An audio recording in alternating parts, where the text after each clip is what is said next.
Hello, and welcome to the live and in person. Finally! Yeah, Josh and Tyler show. Yeah, it's crazy. I was going to do some crazy Kanye lyric, but my brain blacked out because I was just so excited to be here. I can't even think of what you would have said. Something about I'll be the rhyme animal live and in person. I don't know. My brain was blanking on the rest. I can't help you on that. I don't listen to Kanye. So today, Tyler, with 2S for fucking fantastic. How are we doing? I'm doing a hell of a lot better now that we're here. Yeah, we've been doing digital shows for a while, then crazy schedules, and I've been shooting a movie for the last month, so schedules have not quite aligned, but we're back, baby. I didn't even really have enough time to manage my own channel. I get like 2 videos out a month. Hey, but you finally got to see movies. I have, and you know what? Only one of them has really blown my mind lately, and it was A Quiet Place 2. I don't think you're surprised by that at all. No, I'm not surprised at all. That's like a great thing. I am going to go see The Green Knight, or at least I will have seen it by the time this comes out, and I'm hoping that is another great feature as well, because I've heard nothing but good things. I love the fact that David Lowery can make a big-budget movie for a small-budget studio like A24. I love that people don't seem pissed off about them making visual effects, so I guess they did a good job. I mean, from what I saw from the trailer, it looked pretty good. I'm looking forward to Old, and then I still got to catch Black Widow. I know you have your thoughts on that. You can catch the review on your channel there. Absolutely. But today we're talking about literally the most important person on a movie set. Not that we like to acknowledge it all that much. So, as much as we love directors, and we love writers, and we love composers, the producer literally takes all this nonsense and puts it together. I didn't really see a lot of top producer lists on the internet. No, because when we think about movie producers, well, good thoughts don't exactly come to mind for a variety of different reasons. Fair. Not just the ones that people are thinking of right now, although, yeah, those ones definitely count too. It really just comes down to, because they're the ones putting it together, I think sometimes they get a little full of shit about what their part is and what decisions they get to make.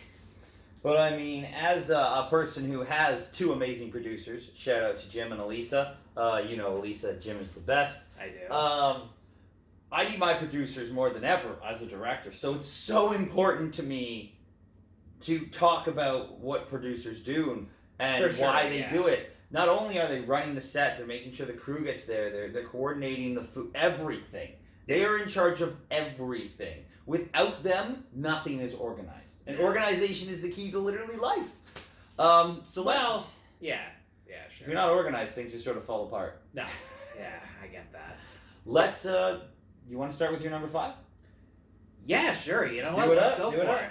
Okay, so my number 5 is a producer who I gotta be honest, I don't like half of his movies to begin with, and there are certain genre choices he makes that I don't 100% agree with, but he is a producer who has the utmost respect for filmmaking, and that is Jason Blum of Blumhouse Productions. That's a good pick. He never should give Jeff Wadlow any money whatsoever. If you know who Jeff Wadlow is, he's the moron who gave us Truth or Dare, Fantasy Island, and is giving us a fucking Magic 8-Ball movie. I mean, really? Magic 8-Ball? Wait. They're making a movie about a Magic 8-Ball. Yes! Is this going to be as bad as Ouija? No, it'll probably be worse. This is a joke, right? I fucking wish. No, that's disappointing. Anyway, continue.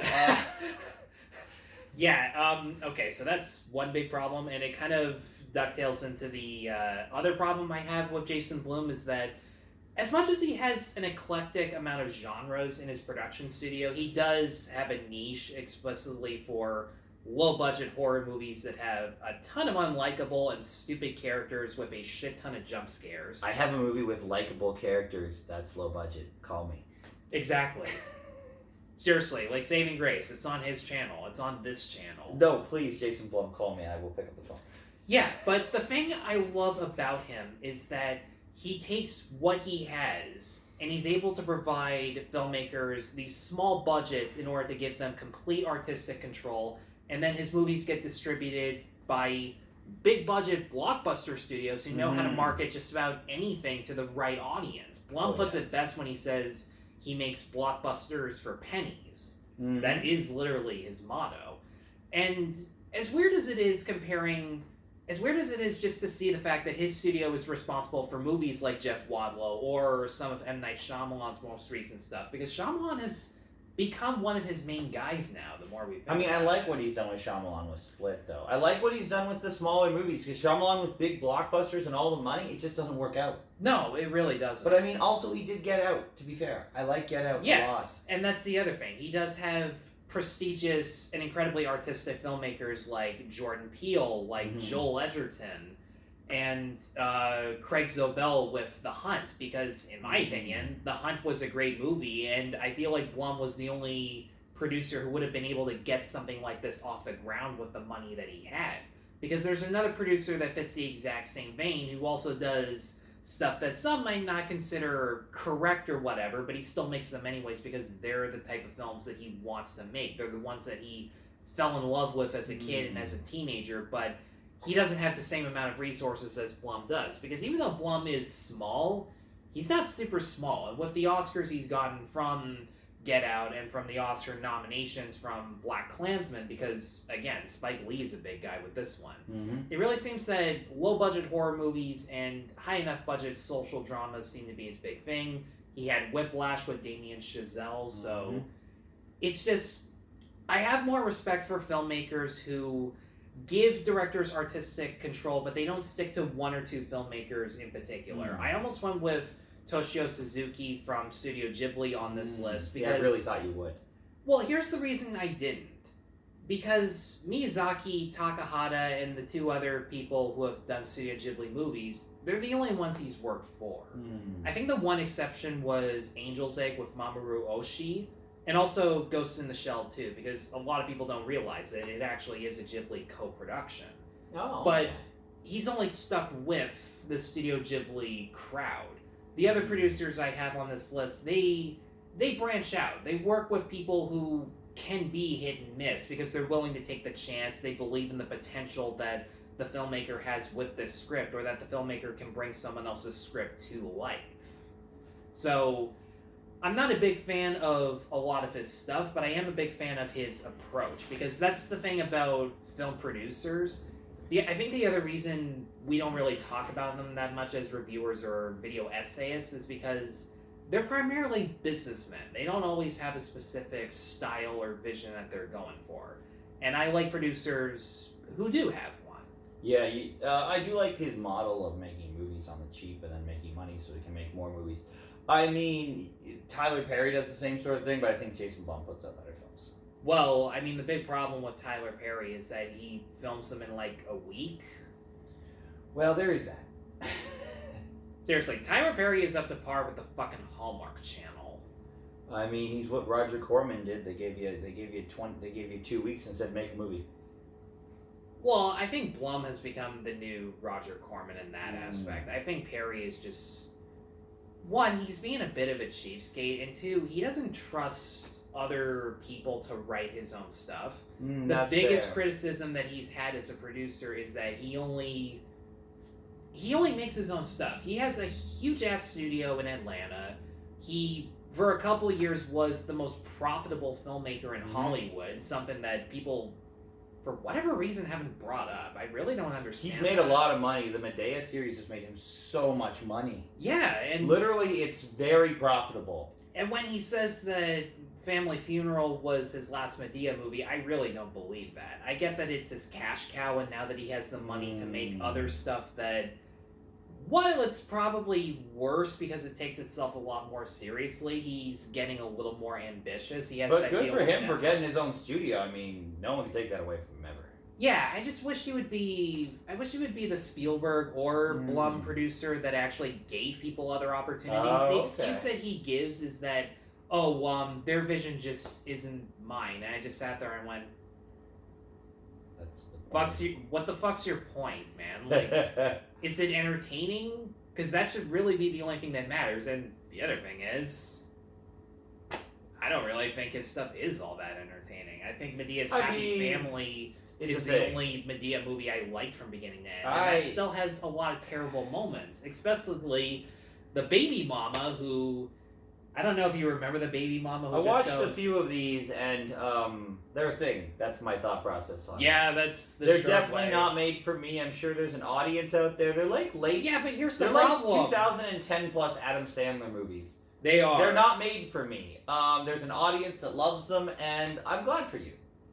Yeah, just don't act surprised why we don't like them. They're lowball. They're easy money, easy. They're jokes. Days of Our Lives movies. Yeah, you really get down to it. When they're not Adam Sandler, they're soap operas. But I will give Adam Sandler Uncut Gems. That was a good performance.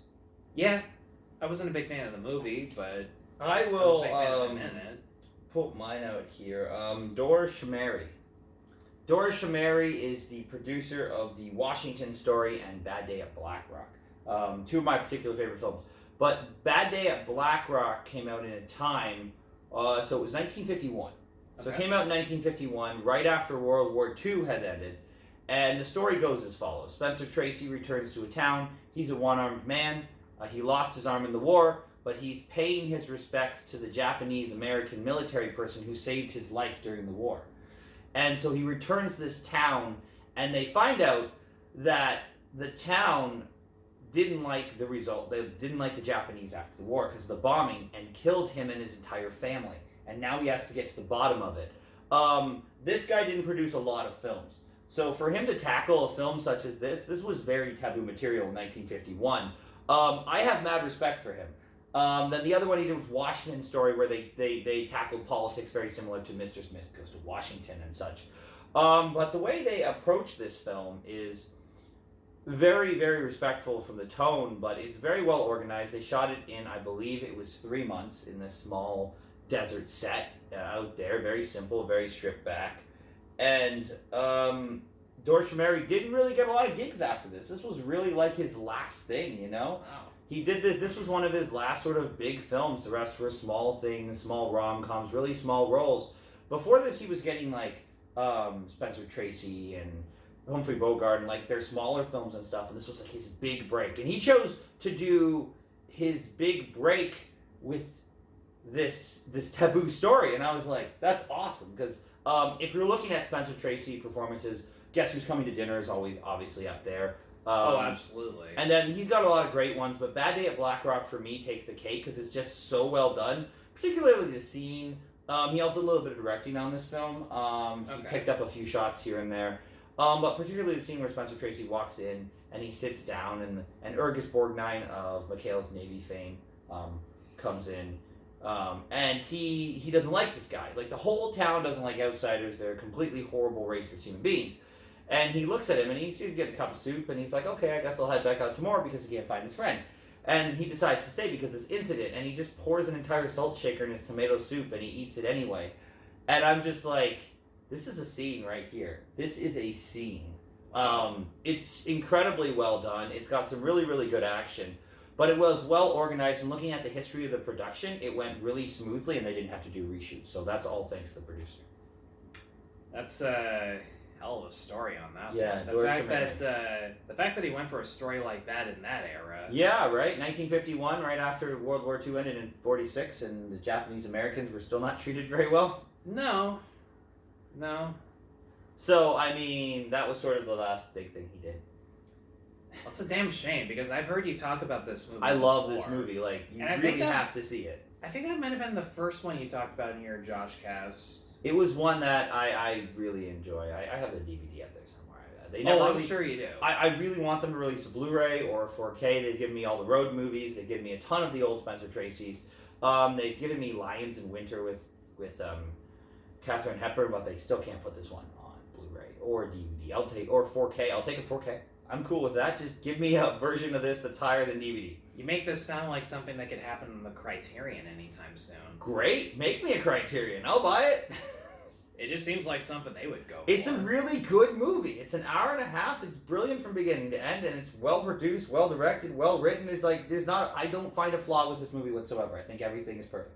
Oh, right on. One of the more perfect movies. Hit me with your number 4. My number 4 shouldn't come as that huge of a surprise, and a lot of people find him overrated as a producer because of the franchise he has been associated with. I see the thing on the screen now. Let's be honest, dude has taken the franchise and pioneered it into something that has become pretty mundane and ordinary when it gets announced nowadays. Yeah. And that would be Kevin Feige, the man responsible behind the Marvel Cinematic Universe ever since its inception in 2018.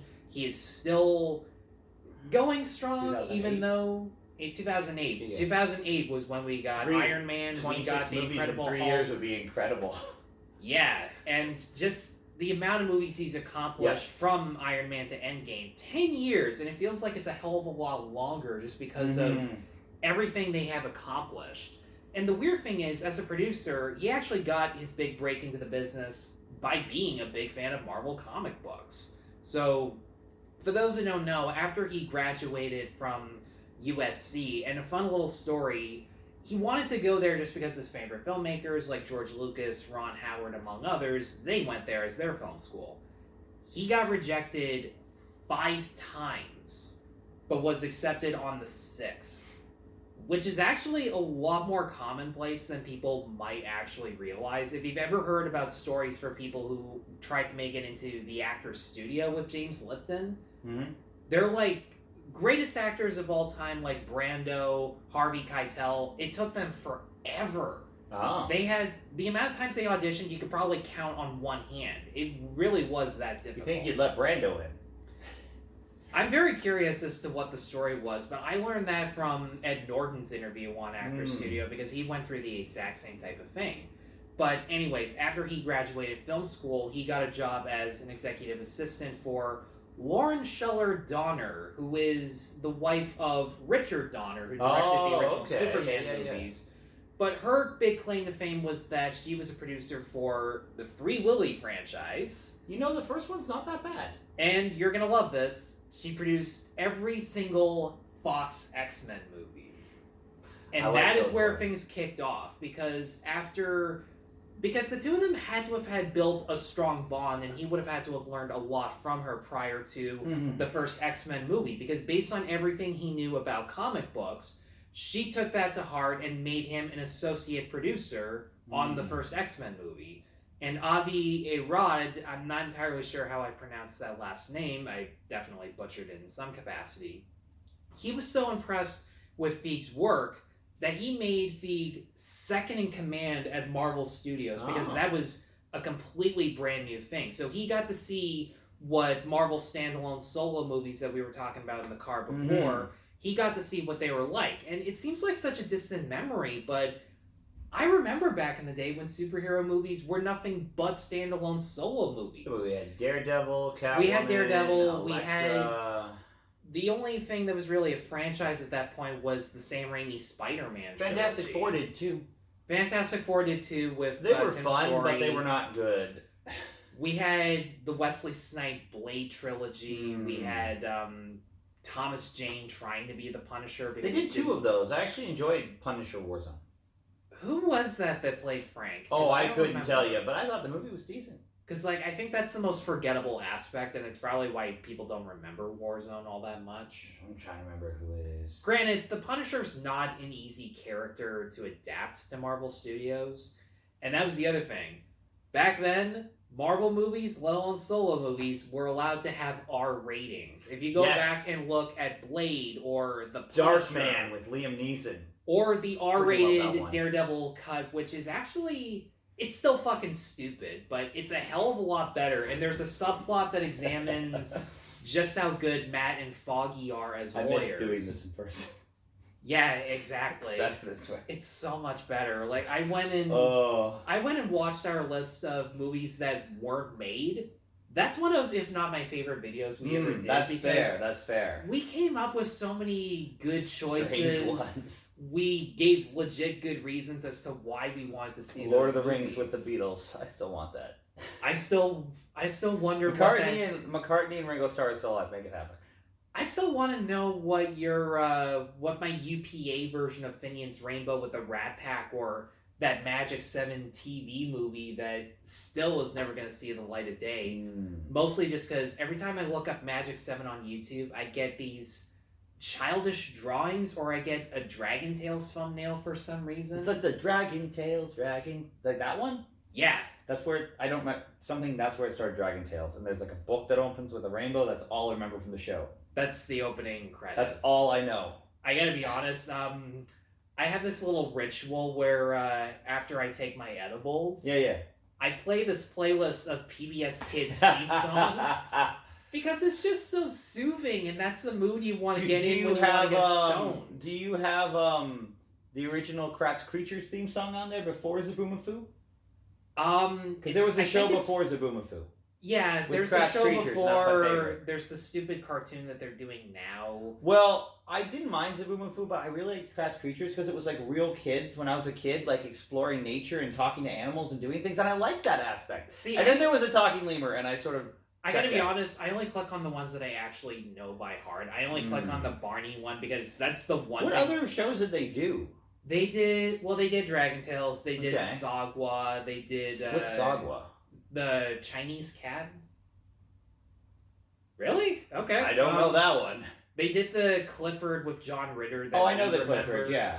The one that the movie is definitely going to take Cleo and the other little dog. They got T-Bone, yeah. Yeah, those were fun. That was a fun show. I love that Keenan is in the movie, but Kel did the John Ritter show. That's fair. That movie's going to be...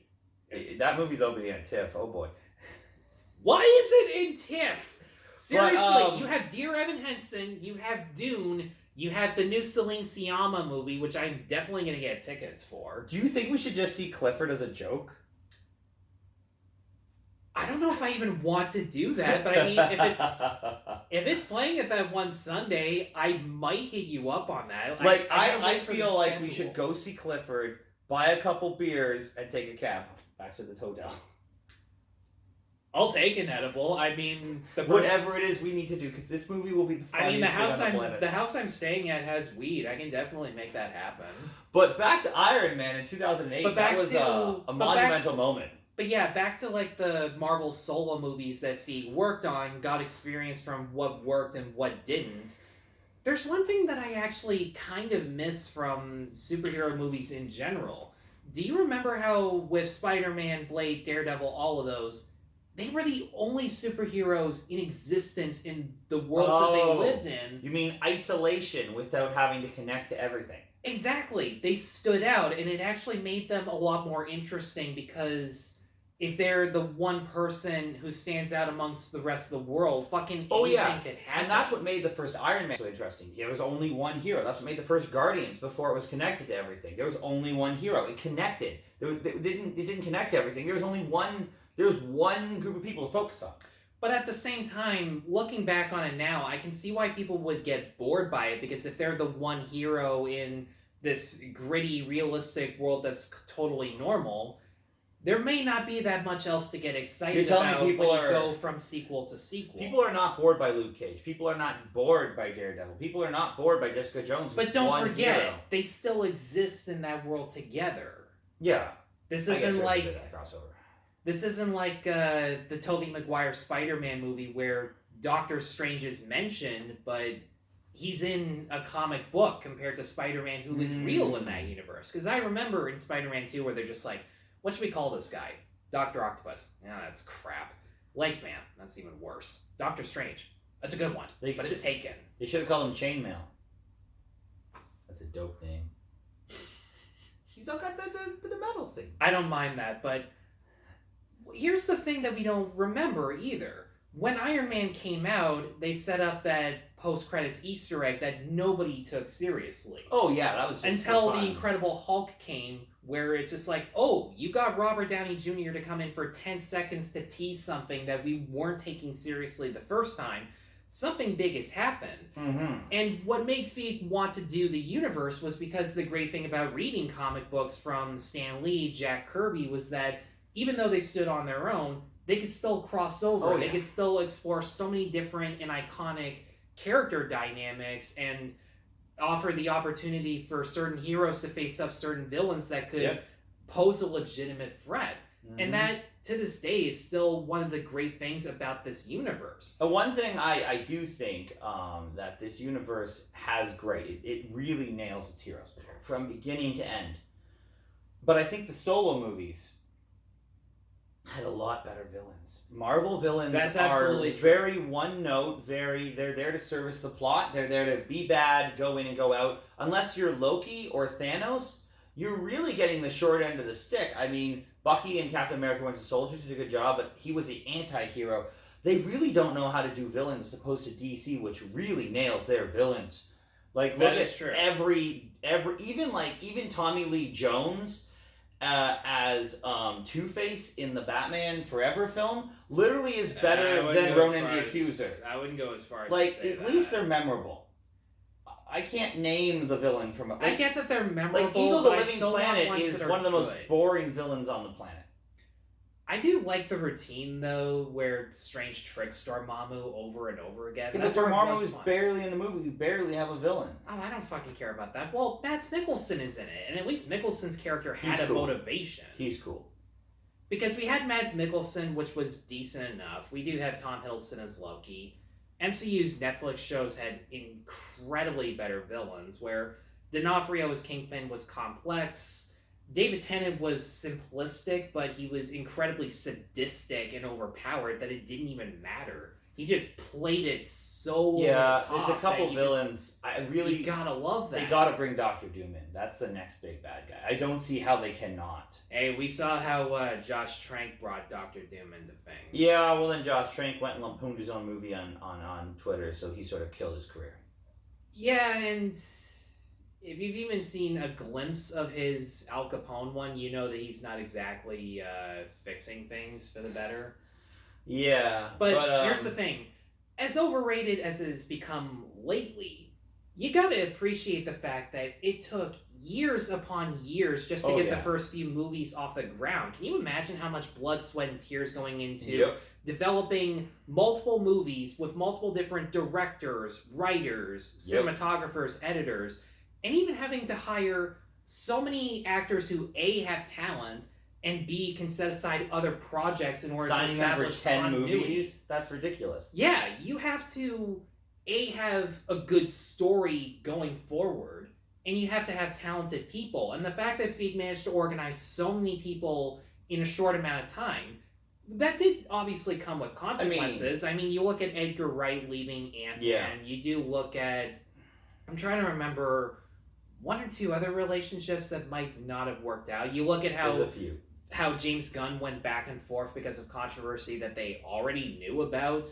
Which is nonsense. But we get the Suicide Squad, and he's developing a show, and I just really think James Gunn should work with DC more than Marvel. I think after Guardians 3, he's done.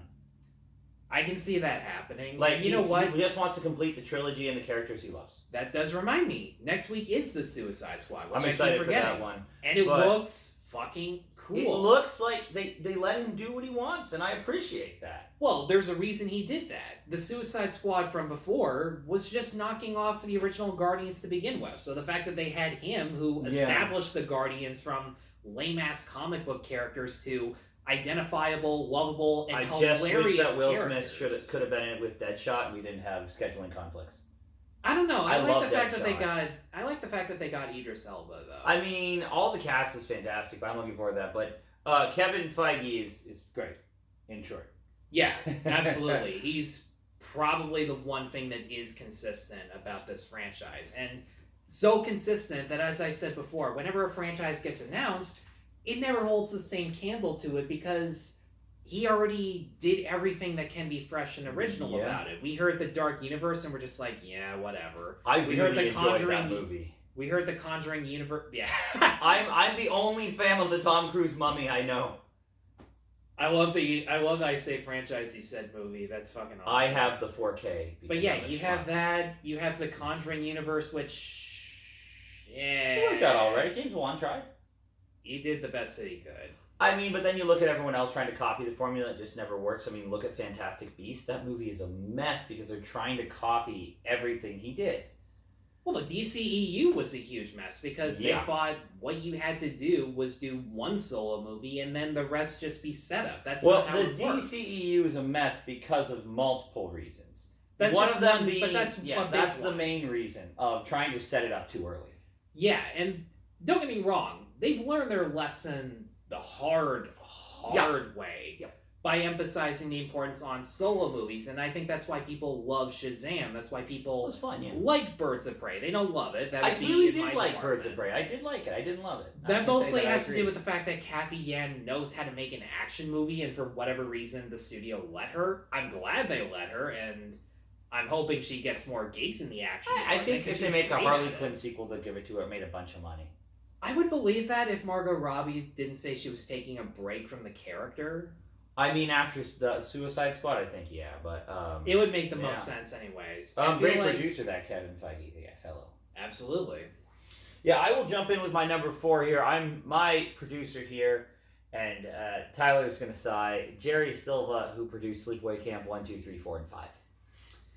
And the reason I highlight Jerry Silva is because one of the really, really important things when you're making any franchise, like Kevin Feige here, is consistency. You need someone who knows the characters, who knows the world, who knows the story, and who knows exactly what they're doing. And whether you believe that the Sleepaway Camp movies are good or not, at least they are consistent in their character of Angela. Angela is the killer throughout the entire series. In the first one, she's a little girl. In the second one, she's a teenager. In the third one, she's an older teenager. In the fourth one, she's a flashback. And in the fifth one, she plays a cop with a really fake beard and that voice talking thing. But the one thing that has always been consistent throughout the series, no matter what the character is, they always go back to the same camp. They always impress with gore. And they always make sure that Angela is consistent. And that is 100% it to Jerry Silva, because the original one had a different director. The second two had a different director. The fourth one, different director, canceled after 5 days of shooting, and they salvaged what they could. And the fifth one, completely different director, but they all had the consistent producer, and they all had a consistent star for Angela, in this case, younger and older. Felicia Richard for the younger, and Pamela Springsteen for the older. And Jerry Silva didn't do a lot of stuff. He did a lot of B horror, but the one thing that is his biggest is Sleepaway Camp. And I'm a huge fan. And the one thing I super appreciate is that the character is the same in every film. And that's not something you can say for the Halloween franchise or the Freddy franchise or any of those, because they change it to what the movie needs to be. So you can't connect to the character as much, because it's like, oh, they're different. Oh, we got different people. Oh, there's no through line through the entire series, through the Halloween series, in past like number 3 or 4. It just sort of, that's how it is, that's how it was, and you always can't get the same people, but I 100% appreciate that Sleepaway Camp is consistent, and the character is the same, and that the character speaks the way the character spoke in the first film, just mature, and that the way she kills people in the fifth film is similar to the third. Like, it's very consistent in its character work. Okay. And that's what I really, really appreciated. Whether you believe they're good movies or not, they are consistent movies. And that's what I appreciate. That does raise a valid point about horror franchises, and I think the reason that people remember the individual ones that they love, they never really think of them all as a group. That's correct. Because, I mean, if you said Halloween, you're like, oh, I love the first one, and like number 2 is really good, and then the whatever. You know, if you said Friday the 13th. And then they think about the ones that David Gordon Green is making right now. Yeah, and then you're like, oh, if you go Friday the 13th, I'm like, I like part 3 and 4 very much. Which, we're making this, I think the majority of TIFF's new slot is actually going to get announced. Well, like Midnight Madness, their docs. Well, if you pull it up, we can announce it at the end of the video and chat about it. Yeah, I can definitely do that. I just like consistency in horror franchises. And that's why James Wan in The Conjuring keeps his character consistent. That's important. Yeah, but then there's also the fact that he hands it off to other filmmakers who take it in a much different direction. But the main characters who are the original Conjuring husband and wife are still the same throughout the whole franchise. Yeah, when the movie's about them. The thing is, it's like the Annabelle or La Llorona movies where it's not about them. I saw the first Annabelle, it did nothing for me. I've heard that the second one is the only half-decent one, because it's David F. Sandberg who made Lights Out, which is good, and Shazam, which I haven't seen but heard a lot of good stuff about it. Yeah, that's why I got Jerry Silva here. He made the whole series consistent, good or bad. He made it work for the characters, he made the setting work, and it all feels like it's part of the same franchise, and that's super important. Okay, yeah. That's my reasons. It's not because I like Sleepaway Camp. I mean... that part is definitely fair. I thought that was the only way you No, it was consistency. Consistency is key, and that's what Kevin Feige does, etc., etc. That does kind of tie into my number 3, how he's consistent with the visual style, or at least the storytelling techniques with the movies that he makes as a director and makes as a producer. And that would be J.J. Abrams. Now, don't get me wrong. Dude's incredibly hit and miss when it comes to being a filmmaker. And he'll actually rant about the faults that he's made in his own movies every time he gives an interview about a new one. He'll look at the one he just did and say, I should have done this differently. I should have scrapped this and added it in. And it's always good to critique. I like his Mission Impossible film best. Yeah, and we'll definitely get into that one. And I gotta say, it's actually pretty humbling seeing a director say all that shit about his own work. If you could end Star Trek correctly, I would be happy, because all your endings in Star Trek were crap. Moving on. But what I love about his work as a director and a producer when it comes to his movies and shows is that one thing that's always consistent is that there's an element of mystery. If you ever watch the TED Talk videos, he has one about what's called a mystery box. He was big into magic tricks as a kid, and he and his grandpa went to this one magic shop, bought a $15 mystery box thing that for decades, and maybe even to this day, still hasn't opened. Ah.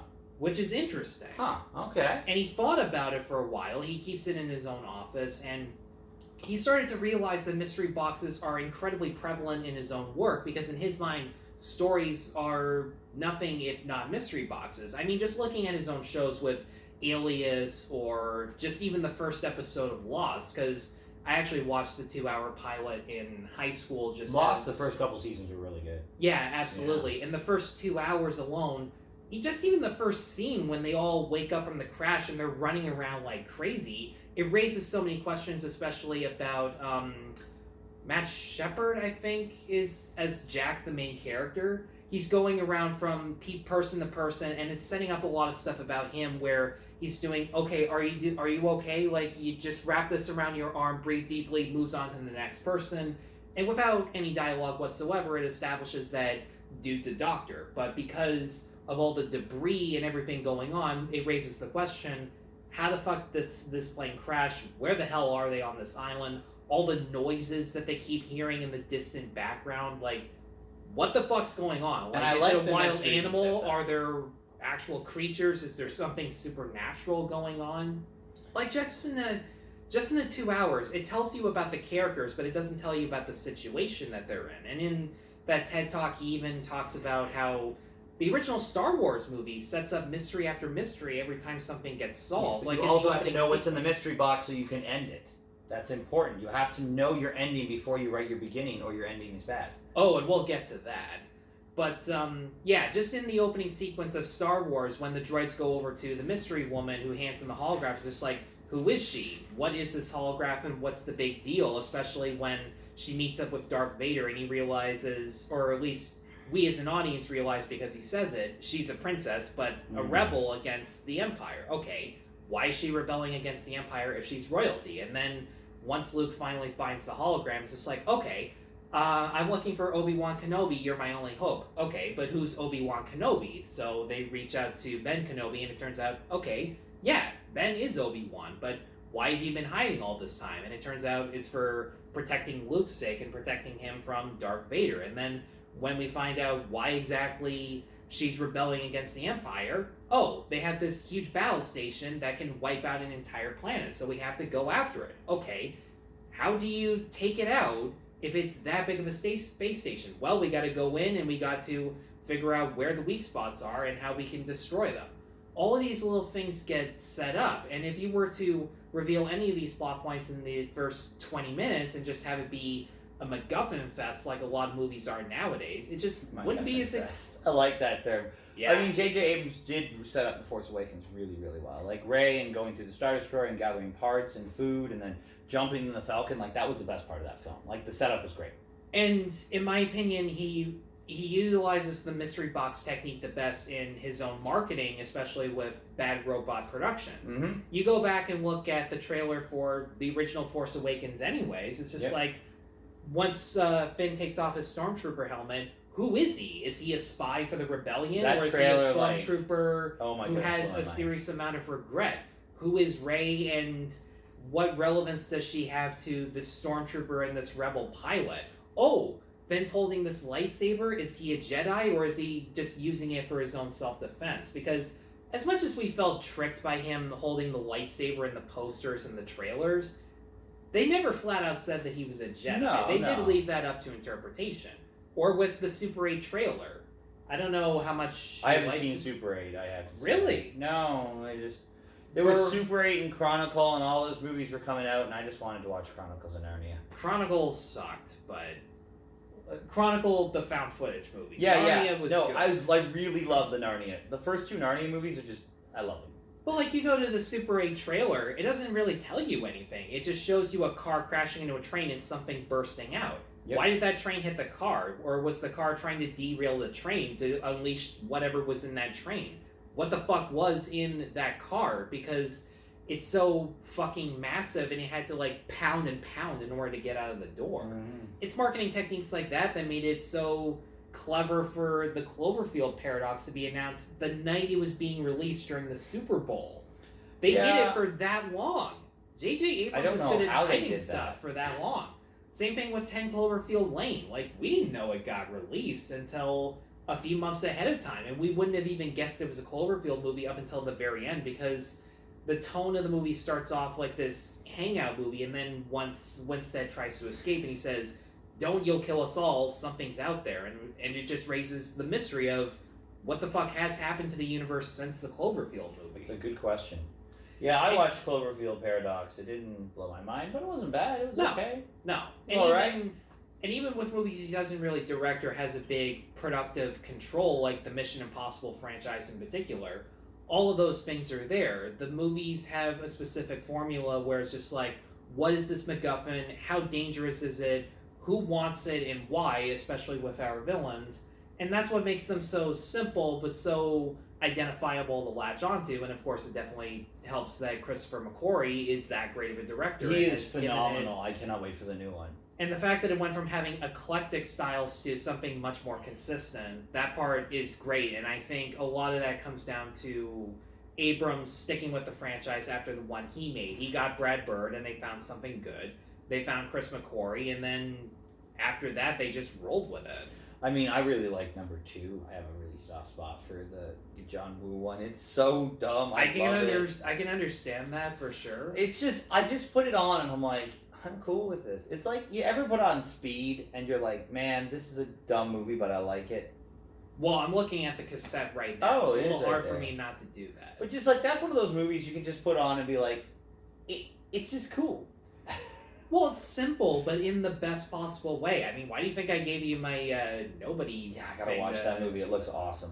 That's simplicity at its best, if I gotta be honest. Oh, what did you think of Overlord that he produced? Because I loved Overlord so very much. I thought it was fine. I didn't really think the horror aspects were in it as much as they could have been. It felt like a war movie, and then once in a while for 5 minutes it would be a zombie thriller where they're blowing them to shreds. It's like Nazi zombies from Call of Duty. That's what I liked about it. Well, I don't know anything about Call of Duty, so you shoot zombies with guns. It's pretty simple. I knew the characters were going to be blank slates. I didn't think they were going to be that blank. The gore I thought was really impressive when they had it. It was fantastic. Yeah, when they had it. It was disgusting and gross. My wife's just like, oh. That was the other thing. They try to go more for a behind enemy lines type of suspense war movie, which don't get me wrong. I don't have a problem with that. It's just, I needed more of a reason to care other than the French family that, of course, they have to protect at all costs. Also, Bokeem Woodbine is their drill sergeant, like the first guy to die. He should not have been the first guy to die. He was the best actor out of all of them. I just love that movie, so.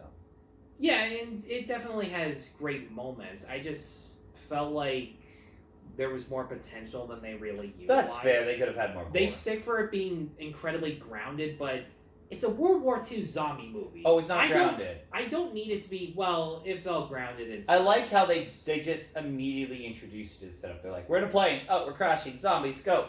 I like that. They don't waste time. Yeah, that part was definitely great for sure. They just go, go, go. And I think if Abrams does more eclectic genre-bending stuff, because usually he sticks to science fiction mixed in with mystery, and he does a great job with that.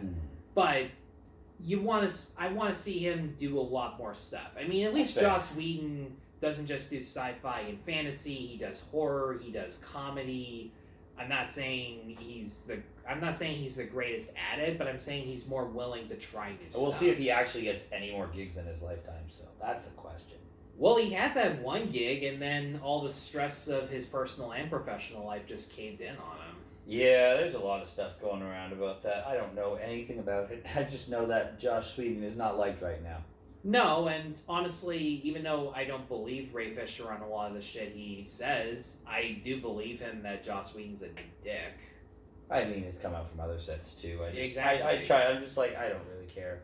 The time Joss Whedon is done.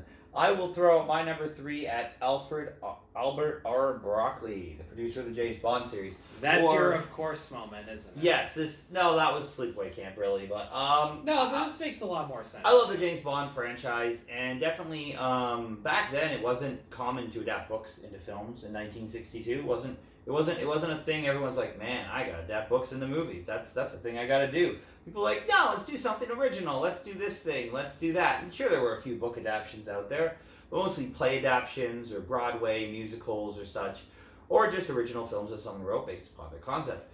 But Albert, shocking, isn't it? I know, right? So Albert R. Broccoli. I keep wanting to call him Alfred R. Broccoli. I know that's wrong. He produced pretty much every James Bond film up to 1997's Tomorrow Never Dies. I think that's the one. I'm going with that. That's the factoid I know in my head. So he produced Dr. No, From Russia with Love, Goldfinger, Thunderball, all the entire Sean Connery era. Then he had to transition and change actors to George Lazenby in 67. 71. 69 because Sean Connery didn't want to do it all. You don't even like On Her Majesty's Secret Service. I have changed my mind on this movie. Really? I watched this movie and it's okay. 90% better than 50% of the Sean Connery Did this films. have anything to do with what Chance said about it? No, I watched the VHS one night. I sat down and watched it, and I thought there was maybe about 10 minutes of filler, but I really thought that the character of James Bond was portrayed better than later Sean Connery years, and it was took him pretty seriously. It had some great stuff, and then he transitioned to Roger Moore and did a completely different style of filming, where Roger Moore would have a crocodile submarine, or like Q would jump down from a balloon and jump on a bunch of circus people, and like so he could save a bunch of belly dancers, or take a double-decker bus head off, or run around and jump on the heads of crocodiles. Because one of my favorite stories about Albert R. Broccoli is he was filming in New Orleans for Live and Let Die, and he had this voodoo cult and everything, and he was going around scouting, and he met this guy who had a crocodile farm who lost a finger when he was 4, and he's like. And he just went out there and he's like, hey, can we shoot here? I'm doing this and that. And he's like, you can shoot here. You want me to jump on crocodiles? I'm jumping on crocodiles. He's like, yes, I want you to jump on crocodiles. We're going to dress you up as James Bond. You're going to run across your crocodiles.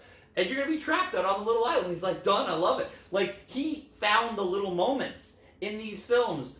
In Moonraker, he found a ranch and he said, let's do a horse sequence. Why not? We got some horses here. We got this big house. We got a horse wrangler. You want to be in the movie? Yeah, let's do it. Like, this is what he did. He just found creative and unique ways to do it. He got permission somehow to literally drive half a car through Paris with Roger Moore in it at 55 to crash onto a boat in A View to a Kill. This man could get you anything.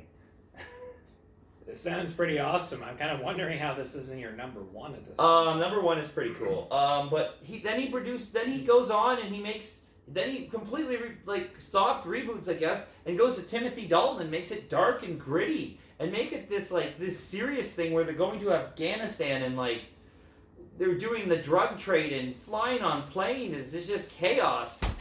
And then you jump. Don't worry, the camera's fine. And then you jump around to Pierce Brosnan, and he's doing GoldenEye, a complete reboot of pretty much everything that he's known, and making it dark and gritty, and bringing in new faces, and just everything he's done for this franchise is incredible. So I'm going with Albert R. Broccoli for James Bond. I mean, I like what Barbara Broccoli did since The World Is Not Enough with some of the villains and the female characters and such. But I just don't think she has the same grasp on the franchise because she's still got Quantum of Solace and Spectre on her record there as duds, but I don't think there's any really early duds because he knew what he was working with. I don't know. I still kind of like Spectre, all things I do, considered. but I just think if I'm comparing it to early Sean Connery, it's like a gold. It's like a Thunderball sort of vibe. It's okay. Nothing wrong with it. It's just you really gotta like the movie. True. What do you got for number 2, man? My number 2 is a much less known, depending on what you might think when it comes to movie producers, but it also can be a little bit controversial once you get super deep into his filmography and his thought process. Okay. He used to have a studio known as Cinestate, but now goes by Bonfire Legends after a little bit of controversy that I'll get into later. Okay. But his name is Dallas Saunier from Texas, and he is best known for producing movies like Bone Tomahawk, The Standoff at Sparrow Creek, Brawl in Cell Block 99, VFW, Dragged Across Concrete, and this year's Run, Hide, Fight. Which, no, I haven't seen, and no, I don't plan on it. Yes, he, as you may have noticed, he has made everything from S. Craig Zoller, and that part is definitely awesome. Bone Tomahawk was pretty freaking sweet. That one scene will haunt me forever. Oh, yeah, that absolutely. Like, the movie was good, and then I was like, holy crap, I've never seen that on screen.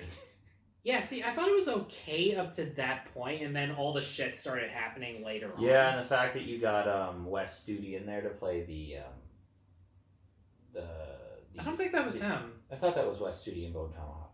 Alright. No, that was Zahn McClarnon. Oh, okay. Alright, well, still really good. Maybe Wes Studi did one of his other productions, I'm not entirely sure. He was in one of the movies. That last example, Run, Hide, Fight, should tell you a lot about him politically, because he is a conservative Republican from Texas, and that should really let you know what you might think about him as a producer, but here's the thing. That honestly is, in my opinion, what makes him fascinating as a producer. I've made it no secret that even when I like the movies, I'm not a big fan of how Hollywood seems to demand that you enjoy a movie based on its political philosophy and belittle and insult your intelligence if you don't by having characters that represent your differing opinions as being caricatures. They may not be as borderline fucking offensive as hell as caricatures of the past, but it doesn't exactly bring the unity that allegedly we're looking for nowadays. And what I like about Saunier is that even though dude is politically a lot different than the rest of us, ourselves included, he actually is willing to work with anyone of any demographic or any philosophy. I mean, when Standoff at Sparrow Creek came out, everyone looked at the militia plot of it and would be like, oh, look, this is for Trump's audience. And the director's like, I voted for Hillary. What the fuck are you talking about? Yeah, seriously. Like, this got made even before the Trump era. It just took so long to make because, well, as Saunier put it, I think so many actors were afraid of being disinvited to George Clooney's Oscar party. And when you look at the original cast for Sparrow Creek, it had Jeffrey Dean Morgan, it had Jack Houston from Boardwalk Empire, Ralph Ineson from The Witch and the Green Knight was in it. And then all of a sudden, no. Like, the only person who was semi-famous in the end was James Badge Dale, who I'm willing to bet was the Jeffrey Dean Morgan replacement on that end. But, I mean, I think it's interesting that the people who makes movies opposites of himself. I find that very fascinating. Yeah, he does talk about how his dad was the one that got him into movies as a kid and would take him to see R-rated stuff even when he was younger than 10. What is the first R-rated movie you saw? You know what? I don't actually really remember. It was Chucky at 6 years old for me. For fuck's sake. And then Gladiator in high school, that was the second. See, the one that I remember watching in school, which would have been like grade 7 or 8, was The Patriot with Mel Gibson. Yeah, that's got some dark scenes in it. Everyone laughed their asses off at a guy getting his head taken off by a cannon. It's just such a funny. It is such a random scene, and it makes no fucking sense. But these movies are, the movies he makes are brutally violent. And I appreciate that someone is making brutally violent movies that have something to say at a point. Yeah, the fact that a Christian Republican from Texas makes some of the goriest movies that we have ever seen in our lives, that should really let you know that his personal tastes are different than his own personal beliefs. I mean, I sat through and I watched Brawl in Cell Block 99 because I'm a huge Vince Vaughn fan. I just like him as a person. He seems like a really nice guy. And that definitely proved that he was and I watched this movie and I'm like, holy crap. It definitely proved that he was a lot more versatile than we give him credit for. I mean, Freaky was really fun too. I mean, that movie wasn't perfect, but Vince Vaughn was great in it. True. But it's just a Jumanji ripoff for horror, but yeah. But yeah, like sticking to what I said before, he'll hire anyone of any ideology or demographic based on the potential and the talent that you have, so long as you stick to the types of genres that he goes for. Because one thing that he hates as a producer is when filmmakers reach out to him. He does say that he'll read just about any email because he's looking for the next big thing. And he gets pissed off whenever someone recommends him dramas, comedies, or like low-budget sci-fi type of stuff. And he always replies, do you even know what my track record is? I go for low-budget crime thrillers, horror, and action movies that have this old-school 80s aesthetic. How do I get a hold of this guy? I have something that involves crucifixion and I need a producer. We'll look into that once we're done making this video. But, in terms of the visual style and the dark, uncompromising subject matter that he goes for, they feel like movies that would have been totally fine made in the 70s or 80s. Oh, yeah, they are Death Wish style. And he grew up loving Michael Cimino, both in films and having that auteur philosophy, where he has the same thing Jason Blum does. He'll be able to finance movies for a short amount of money that are probably in for like hundreds of thousands to single-digit millions, and give them as much creative control as they possibly can, because he's already read the script. Any changes that he would want to be made, he'll let you know before they start filming, and then he'll just let you roll with it. That's the amount of faith and potential he believes in as a producer, and he feels that every producer should have that type of belief system. And he manages to accomplish this by sometimes having a story take place in one location or in one set. If you've seen Sparrow Creek, VFW, or Run, Hide, Fight, they all take place in one contained location, and it works as a thriller because it adds a lot of claustrophobia to the characters as they're experiencing all this dark and brutal shit. And the fear comes from whether or not they'll be able to make it out or not, and the amount of power the villain has over them, or what the hero has power over the villain, and vice versa, especially with Sparrow Creek, because it's a small-scale detective thriller in one room, and it's basically just James Badgedale interrogating his friends one by one to discover how much he truly knows about them and whether or not they're part of the militia because they believe in it or because they just want to be part of a group. Same thing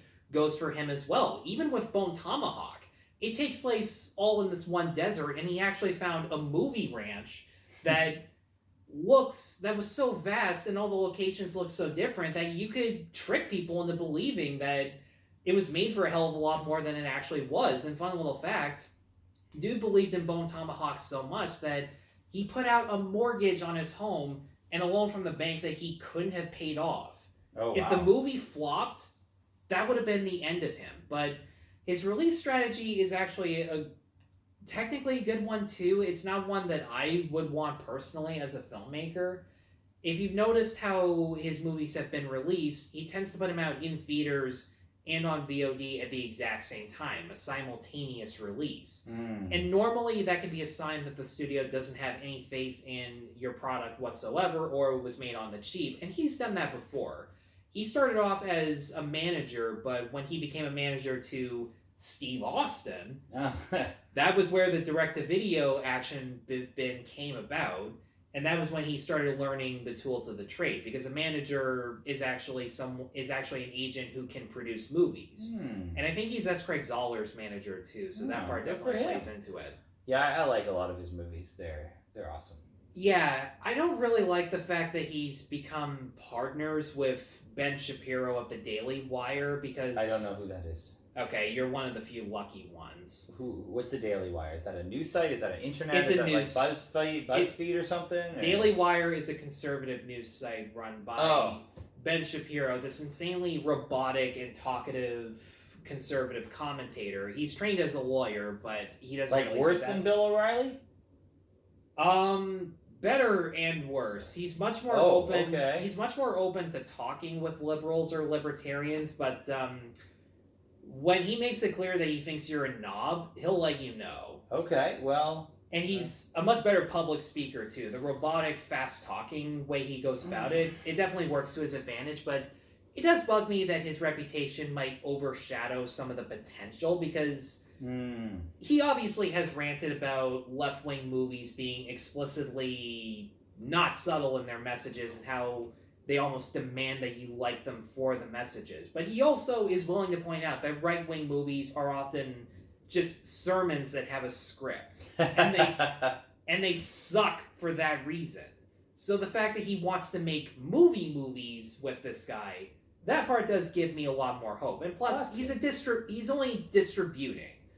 Or at least distributing. I don't know if he's actually producing stuff, but he's also the guy that hired Gina Carano 2 days after she got fired, so maybe they'll get into producing, and I don't know where that's gonna springboard off of, but that Run, Hide, Fight one about the school shooting that everyone complained about and everyone accused him of getting their fingerprints into, it definitely fits his bill, but here's the thing.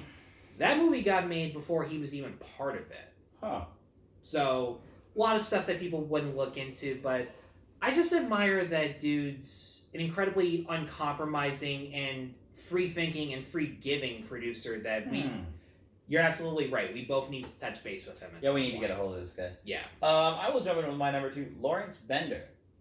Very good choice. He produces a ton of Tarantino.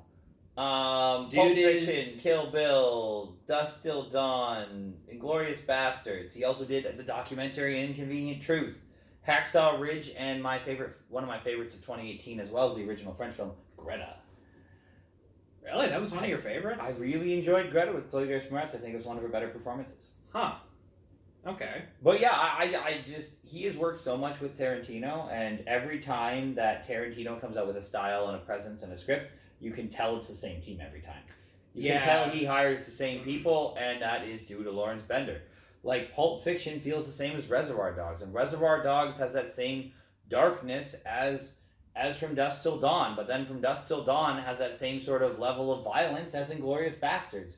Once Upon a Time in Hollywood has the same level of drama as Jackie Brown. Like, all the movies feel like they fit together. And that's 100% thanks to the producer and the director working together to make sure that tone is there, to make sure, the actors are there. And bringing back the same actors from multiple movies and different roles really, really helps tie together everything at the end of the day. I mean, how many movies has Sam Jackson been in? You know what? I'm blown away that... Death Proof, obviously, he wasn't in. I'm blown away that he didn't get a role in Once Upon a Time, but I think that might have been his commitment to Captain Marvel that got in the way. Yeah, I would have liked to see him in anything in that movie. He would have been fucking awesome. Just a little bit part, or a main role, or anything. Here's the thing. The fact that my favorite Tarantino movie doesn't have Sam Jackson, that should really say something. I mean, Sam Jackson's really cool, and then... Of course he is. The fact that they choose to work with him, for... Lawrence and Tarantino, they choose to work with Kurt Russell, and they choose to work with a lot of these sort of like has-been actors that were like really big a while back for huge things in the 80s. And I would argue that they're kind of responsible for the comebacks that those actors have had. Yeah, so I mean, even DiCaprio got a comeback due to really him. Because I mean, who was talking about DiCaprio minus The Revenant? They just thought, oh, he's trying really hard to win an Oscar, But really, like the 2000s was DiCaprio's time, right? Because he did Shutter Island and Departed and all those films and Inception, and that was like his time for the moment, But I like that they bring back all these other actors, and they're like, yeah, come in the movie. People are going to see you again. Now Kurt Russell is getting more gigs, and Sam Jackson got more gigs, and DiCaprio got more gigs. Like, Tarantino has a respect, and because of his respect for his crew and his team, he gets really high-respected producers, directors, actors, all that stuff, people that come on board and help him out. And it's just, he's got a great team, and at the end of the day, I think that Lawrence is leading that team. Yeah, I do kind of remember reading about the story of where Tarantino met Bender at some Hollywood party, and it was Bender specifically that encouraged Tarantino to write a screenplay to see what potential he had as a filmmaker. I think it was that My Best Friend's Birthday crap that we'll never see. Oh, yeah, that one I heard about. But at the same time, if Bender stuck with him with that, if Bender was the one who managed to go from, I don't know, filming in Tarantino's backyard for $30,000 to getting $1 million budget, and also sending the script to Harvey Keitel because he was, I think, friends with Keitel's acting coach, or Keitel was friends with Bender's acting coach, and Keitel always has this big thing of wanting to work with smaller scale actors or filmmakers to bring something out to discover new talent. The fact that Bender managed to accomplish all of that really goes to show his communication skills, his business productivity, and those are the things that are just key to being a producer. Just a good organizer at the end of the day. Absolutely. What's your number one? Why are you even asking me? You already I know, but the people don't know that I know, and now they know.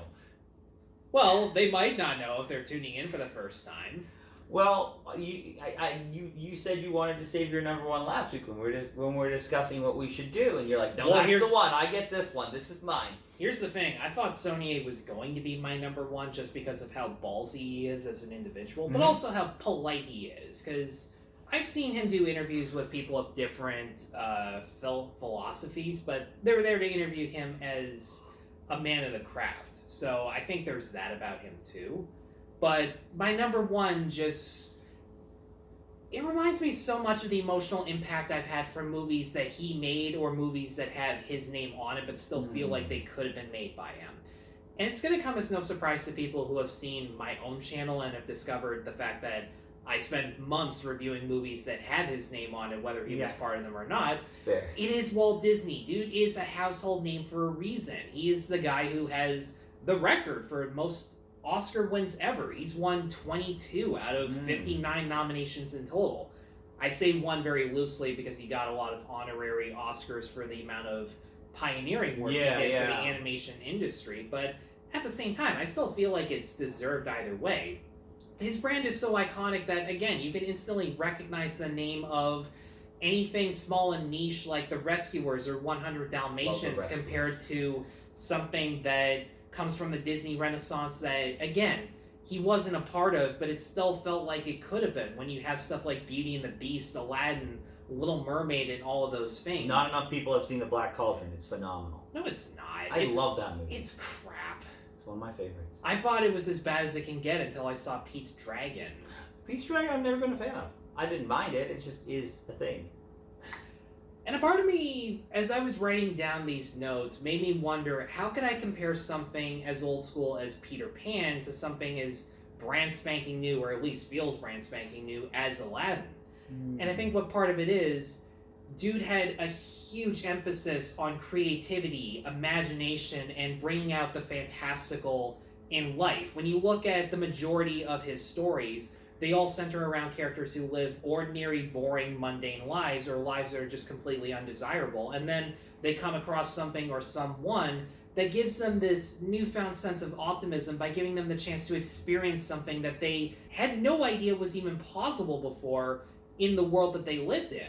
And of course, because anything can happen in these worlds, anything good can happen and anything bad can happen. And that's where all the villains come in to try to take away anything they've just received or anything they've had before. And because they feel internally grateful for these brand new experiences, they're not going to give them up without a fight. And that's what makes them so easy to love and so easy to root for. Really amazing. Exactly. They have incredibly simplistic backgrounds and motivations, don't get me wrong. It's how sadistic they are, how much pleasure they take in making people's lives miserable. When you have Captain Hook, Cruella de Vil, Ursula, Shere Khan, amongst so many others. But I mean, Walt Disney also sat through post-World War II when animation, there was nothing, and he lost money on many, many of the classic films. And what people don't realize is he struggled from the get-go. Yep. I mean, no one knows. I don't know for sure if Snow White actually is the first feature-length animated movie. There's a lot of debate over that, but... It's the most well-known one. Exactly. In 1937, animation was not feature-length. They were short movies from Mickey's Gang or Looney Tunes and Merry Melodies or the Tom and Jerry stuff. Yeah, pretty much. Every studio had their animation department, but they were all warm-up shorts. They were all 6 minutes or less because that's really all you could afford, and that was as long as theaters could show them for.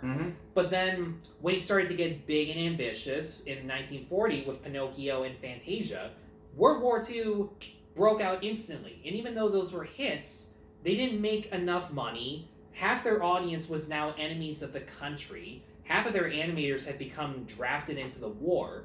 He was shit ton out of luck. But I mean, to do Fantasia, like a collection of shorts that don't connect into a film, who is going to go see a feature-length set of cartoons during World War II? That's insane. But he still brought something that people hadn't seen before that is epic and cinematic, taking classical pieces of music and forming stories around them that didn't have talking, but honestly, they look so beautiful. The majority of them anyways. I do prefer 2000 over the I know you love the Fantasia films, though. I know, and I still appreciate the vinyl that you gave me. Oh, that's a Laserdisc. Either way, I treat it like a vinyl anyways, because Fair I'm enough. never going to be able to use it either way. I'll get you a Laserdisc player. I'll find you one. Oh, you don't have to do that. See just how cozy it is now that we're It's in just person? super chill. It's better this way. Absolutely. Yeah, I mean, even going into the 80s, Walt Disney had to break the funk of animation not being super popular anymore. And he had The Rescuers and The Great Mouse Detective, and none of those were hits. No, well, here's the thing. Rescuers wasn't actually made during his timeline, but the animators who worked on that said it was the most fun they had since he died. But there are so many cheap techniques that he had to use that he didn't even like. The 40s was full of movies in the vein of Recycling Fantasia. animation. They were short films. They recycled a lot. They had to, once in a while, incorporate live action because it was just cheaper to use. That's where all the live action and animation hybrids come into, because really, the only thing you have to animate are the characters. The actors can just look at something blank and talk to them. No problem there. I mean, Robin Hood in '73 had the most recycled animation of any Disney film. Absolutely. It And literally there are so everything many is YouTube recycled. compilations, especially ripping off The Jungle Book. Because, The Yeah. Jungle Book was the last movie made in his lifetime. It was the last one that he actively participated in. And I think them borrowing a lot of the footage, a lot of the movements during the song and dance sequences, a part of me wonders if that was out of nostalgia also, along Or with out of a need necessity to save money. Well, here's the thing. I don't bring up the necessity because everyone already has. There's no point in doing that. What a lot of people don't even bring up was that in the 60s, they had to cheap out as opposed to using celluloid, having to animate things on pen and pencil, and then coloring it in later on. Disney fucking hated the look of it. He hated the guy who brought it up as using it as a technique. He's just like, you're never gonna work in this again. I don't care how broke I am. I founded this fucking studio on animation because of the emotional experience that comes with it. And just how easier it is to suspend disbelief watching something animated happen because you already know it's fake and you're willing to believe that anything can happen. And plus, because of World War II, escapism was in its golden age. Nobody fucking cared how far-fetched and ridiculous it was. I'm kind of wondering if that's going to happen to us once the pandemic is over and we need something to feel happy about. You think things are going to get more escapist? I mean, I think Fast 9 did so well because people were just sick of a pandemic. Was it a great movie? No. It was okay. It had 2 action sequences and a lot of drama, but people just wanted escapism. That's how it is. Don't get me wrong, because of all the political shit that's happened now, it's gonna get aggressive. It's gonna get more and more aggressive. I mean, even Cruella is sort of escapism because it's different world, really. To an extent. Like, here's the thing. Trust me, the political side of things, except for the one gay character in the movie, that was never a huge thing. It was character focused. I wasn't thrilled with the direction it took in the second half, because, the first half of Cruella, I was on board with as a good movie, as a good caper movie that just happened to be made by Disney. And then when they try to address the darker sides of Cruella, I haven't made a review for it, but let's just say they take the easy route with her. Oh. She's not a villain. She's an anti-hero. All the villainous stuff we love about Cruella in the original cartoon, or even with Glenn Close, it's all in the Emma Thompson character. And don't get me wrong, Emma Thompson was great. She was the best part of the movie. I watched a little bit of the review, and they're like, "This is why she hates dogs," and I was like, "That's stupid." I bought into it a little bit, but it was the cop-out It was the Lion King cop-out where you think it's that person's fault, and then it turns out Cruella was completely innocent, and I'm just like, I'm not here to see Cruella be innocent of something. You want her to be bad. Exactly. And even from the get-go, the only reason she's bad to people is because they were bad to her to begin with. And I just sat there and went, okay, I get you're trying to go for the Joaquin Phoenix thing where at first it feels kind of warranted or it feels like something you would want to do, and then they start getting excessive. And they get excessive for a little bit, but then she sees the error in her ways, sort of. Here's the thing, like, she's still a criminal at the end of the movie, don't get me wrong. But we've seen criminals be good guys thousands of times. There's just nothing new about it anymore. But going back to Disney's thing, I just love how the world building was of equal importance to the story and the character development. I love that we experience the rules and the creation of the world alongside the main characters, so we feel just as in shock and awe as they do, and we get to experience the same amount of enthusiasm and lust for life and this wish that life could be just as exciting and fun. It really comes down to him giving me the most emotional experience out of a movie ever, because Disney movies were the reason I love, and still are the reason I love movies to this day. It's all about the entertainment. You can throw in some themes in there for a little bit, and I know people are going to ask me about this anyway, so I'm just going to throw it out here now. Was Disney racist? Of course he was. But I would argue that he wasn't a hateful person. He was just a fucking moron. Well, because here's the thing.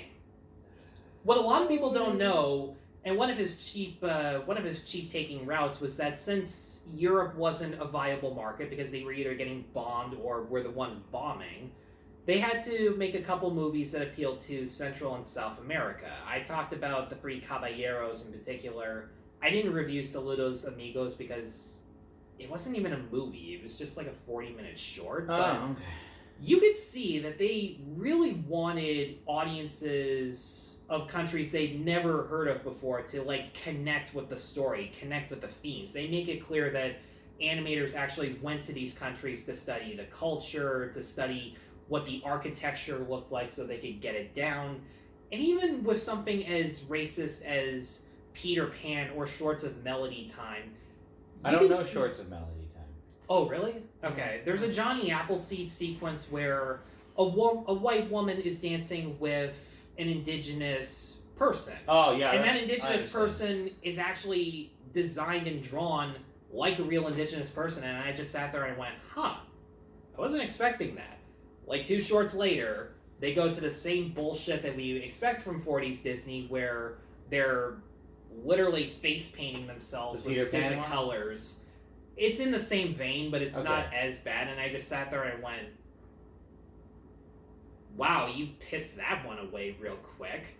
It makes me wonder, like, if the people at Disney were even on the same page with how to address these types of characters. I don't know if Disney actually believed in the stereotypes he did, or if he was forced to because of the product of the times. But when you look at the white heroes of our stories, they still look at people of different races as equals. It's just the caricatures of the minorities that you can't look past because they're just that fucking stupid. Well, regardless, Disney put out a lot of movies that impacted your childhood and still do today. Yeah, absolutely. And it's because even though I don't want to say he took too much of the personal credit as opposed to like the filmmakers who were involved, because there were a lot of recurring filmmakers, a lot of recurring voice actors. That's another cheap route he took, where you recognize the same voices in 4 or 5 different movies in a row. Albert R. Broccoli had the same people do voiceover for a lot of movies. But yeah, like, it's the fact that he had so many collaborations because they were on the same page. They wanted to create something magical, and it still holds up to this day because as opposed to focusing on politics, even though politics are in there once in a while, it was the experience. It was the emotional roller coaster ride. And the fact that another thing that has his name on it is the greatest amusement park ever, dude knows how to entertain. He knows how to put on a show. The amusement park ever is Legoland. What? Oh, Legoland in California, that's the greatest. Spare me. I will jump in with my number one. So, from 1938 to 2017, he produced over 110 films. Damn. His name is I think I Dino know. De Laurentiis. Yeah, that's right. You wanted to call dibs on him, right? He produced everything from Red Dragon to U-571, Assassins, Evil Dead, King Kong, Halloween, Halloween 2, Amityville, Death Wish, the original. Like, he made literally, the list goes on. The list is so freaking long, I couldn't write them all down. But he specializes in horror. So he has produced probably about 50% of the horror movies from the 70s and 80s that you're like, those are ones I like. This man is a legend. He's literally produced it all. He did pretty much all the Amityville horrors. He did the large majority, the first couple Death Wishes. He did everything. He expanded in genres. He wasn't just like, oh, I'm going to do horror. Now I'm going to do this Assassin's movie with Sylvester Stallone. And I'm going to jump over to Evil Dead with Sam Raimi here and such. And I'm going to jump around just to a bunch of the things. Really, his legacy is in his films. Because he rebooted King Kong. Who has the guts to reboot King Kong in 1976? With Jeff Bridges and Jessica Lange searching for oil. That's a giant monkey. Okay. Which, the reboot isn't bad by any means, but, like, you're talking about, like, the most respected monster movie of all time in 1976. Because, like, you had Godzilla, which was up there, but, like, other than that, monster movies weren't really a thing besides, like, Dracula, and everyone's like, oh, they're cheesy, they're fun, and he rebooted it. He's like, I'm gonna make it scary and gritty. Like, this man did a lot for the genre. He worked with Charles Bronson on Death Wish.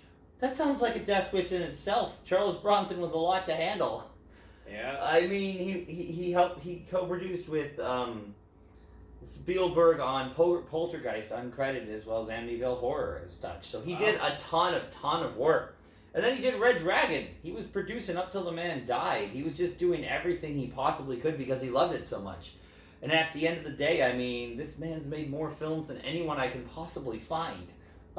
He's produced it all. He's produced Bogart. He's produced Cagney. He's produced Drew Barrymore in the 90s. Like, this man can do anything. It's insane.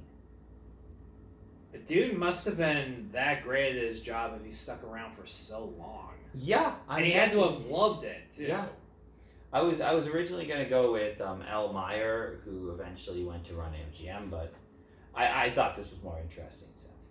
No, it absolutely is. I mean, it's obviously going to come down to his communication skills and his business skills as to how many eclectic genres and how many different classics that he ended up making. This man's done everything, so. Yeah. Yeah, really. So that's my number one. I really don't have a ton to say on it. It's just he's done so much. Oh, yeah, just based on that track record, that's more than enough. Yeah. Like, there were others I wanted to consider, like David Hayman or Frank Marshall. Because, Frank Marshall's done a lot. Yeah, and Frank Marshall probably has learned a lot with his partnership through Spielberg and everything. Oh, yeah. I mean, the two of them are pretty close. I'm willing to bet his name is on that Saving Private Ryan cassette somewhere. Oh, 100%. That definitely goes without saying. And plus, Frank Marshall makes up for his wife. Penny Marshall? Kathleen Kennedy. Oh! Well, that's a thing. Yeah. So, Tyler, what do you got going on the channel this week? Well, that is a very good question. I'm looking forward to putting up reviews for Old and The Green Knight. I'm definitely looking forward to both of those. You're seeing The Green Knight later today, right? I'm seeing that tomorrow night, actually. Tomorrow night, okay. Once we're done this, I'm going to go see the new M. Night Shyamalan Ding Dong. Yeah. I mean, I'm testing that out just to wonder how pissed off people are going to be if I keep saying I've been saying Shyamalan Ding Dong for years. I'm pretty sure Tarantino's the one who came up with it. It's a very good name. Because Tarantino was describing why Unbreakable was one of his favorite movies since the time he started directing. And he talked about, and he was absolutely right about this, it's basically the story of Superman discovering that he is Superman. And if it had been marketed that way, people wouldn't have said, yeah, it's not as good as Sixth Sense. It's not as good as Sixth Sense. It's fucking better. I mean, Sixth Sense is okay, and Signs is a thing.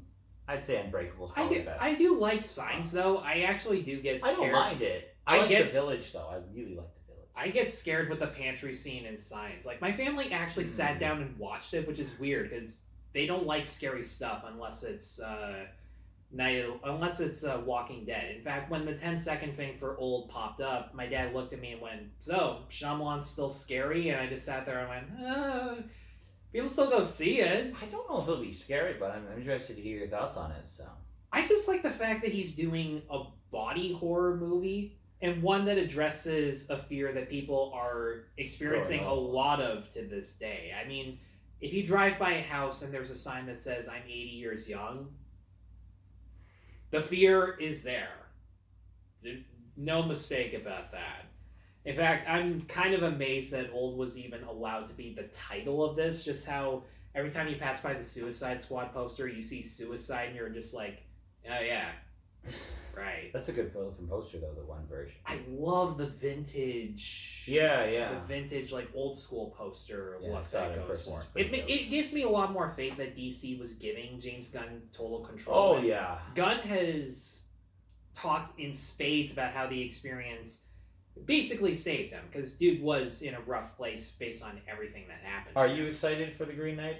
Are you a King super- Arthur, Robin Hood, sword and sandal dude, or? Well, here's the thing. I haven't actually seen that many sword and sandal or dark fantasy, because dark fantasy seems to be the big one that they're going for. I haven't seen that many, because a good chunk of them really aren't that good. But because Lowery is that out of the box as a filmmaker, he actually edited it, and during the initial lockdown, he actually spent 6 months re-editing it, because it was one of those things where he realized he had good stuff there, he just didn't get it right the first time. But there's plenty to make improvements on. And one of his interviews actually has the caption, "I learned to love my own movie." Which I think sums I it just up. hope that Dev Patel is much more interesting than he was in David Copperfield. See, here's the thing. He wasn't even bad in David Copperfield. It's a bad movie. It was, yeah. That was the first one I saw at TIFF in 2019. And here's the thing. The performances are fine. Armando Iannucci's style is decent enough, and I do like the fact that it's a Charles Dickens comedy, because really, how often do you see those? I just feel like we should get something original and new. Well, here's the thing. It felt new enough in the first 20 minutes when it has him going like back and forth, explaining his life story, and even being there watching past events unfold to his very eyes. And I think if it carried on like that in the Christmas Carol fashion, that just that storytelling device is one of the reasons Christmas Carol still works. Like, how many Jane Austen, Charles Dickens, Shakespeare adaptations did you do before we're totally sick of it? Well, they're mostly like TV adaptations, and I haven't seen the majority of them, so I didn't really feel the old-fashioned sense that it just has been there and done that. I just wish we could tell news stories. The past is the past. The pacing goes by so fast. There are characters who just get sidestepped and are completely boring or in it too much. Not Tilda Swinton and Hugh Laurie. The donkey's bit was fun. And Hugh Laurie, I could have watched that performance the entire movie, and that would have been awesome. Like, fair enough. When was the last time you saw Hugh Laurie do anything? I haven't seen him do anything since House. Yeah, pretty much. Well, check out all the stuff on Tyler's channel. Check out my 3-part review of the Fear Street movies. They're okay. And a rant about the Tomorrow War got a big old rant there. I love that you got to that before we even had the chance to do an Army of the Dead rant. We still have to do that. Yeah. Zack Snyder needs to, have logic in his films. Yeah, we're not against him making movies. Just have logic and explain what you're doing. Don't just pretend everyone's pretentious and will understand you. But that's it for the Josh and Tyler show. Tyler, say something awesome. The bitch is back. Elton John over